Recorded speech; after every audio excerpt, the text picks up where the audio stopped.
niveau du système pour pouvoir embarquer sur les plateformes à la fin, on a installé un système d'élévation en arrière du véhicule pour soulever les véhicules arrière et on utilise le chariot élévateur en avant pour pouvoir se soulever sur la marche.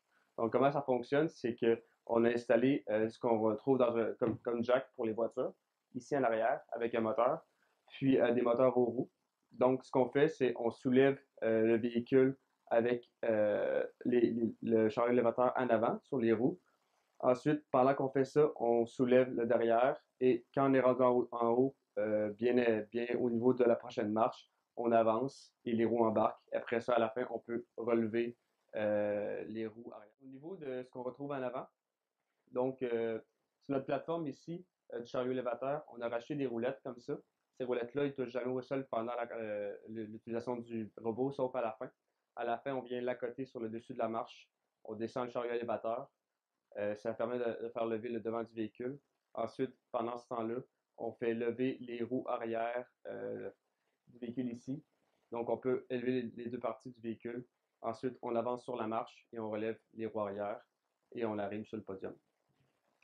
Au niveau de qu'est-ce qui a bien été, qu'est-ce qui a mal été. Donc, le système de roue avant fonctionne très bien. On n'a pas eu trop de problèmes. Pendant l'utilisation, il ballotte un peu. On aurait pu mettre des butées pour aider ça. Sinon, au niveau de la partie arrière, ça c'est un peu plus complexe. Premièrement, il faut essayer de trouver idéalement un jack qui a une course assez haute pour la marche qu'on vise. Nous, on visait la marche du haut, puis on s'est rendu compte, après l'avoir acheté, qu'il manquait quelques pouces pour pouvoir se rendre sur la marche. Donc, ça faisait que notre véhicule était en angle et ça nous empêchait de bien embarquer dessus. Ensuite, c'est quand même difficile d'intégrer ça à la plateforme du véhicule parce que ça prend quand même beaucoup de place latéralement. Donc, on a eu beaucoup de problèmes à essayer d'enlever des petits morceaux de métal pour que la vis dévisse bien. Donc, c'est quelque chose à faire attention.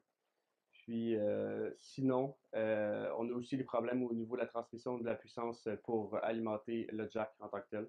Il y a des lousses dans le mécanisme, des jeux dans le mécanisme qui font en sorte que notre moteur et l'axe de la vis se désaxent pendant l'utilisation. Puis des fois, ça fait en sorte que la chaîne se coince.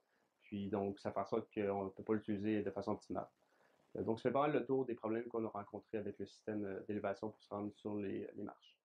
Donc, on peut conclure avec ce qu'on a fait comme premier prototype que le choix de concept est intéressant et vaut la peine d'être essayé.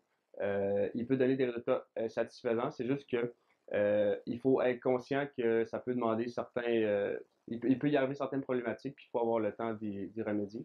Au niveau de la programmation, nous, on a essayé de faire une élévation du système avant et arrière à partir de l'accéléromètre. Ça n'a pas super bien fonctionné. On devrait peut-être plus utiliser le gyroscope pour faire cette programmation-là avec une boucle de rétroaction PID. Il y aurait de quoi à faire probablement pour que ça lève très bien simultanément comme ça. Donc, je pense que ça fait le tour du système d'élévation.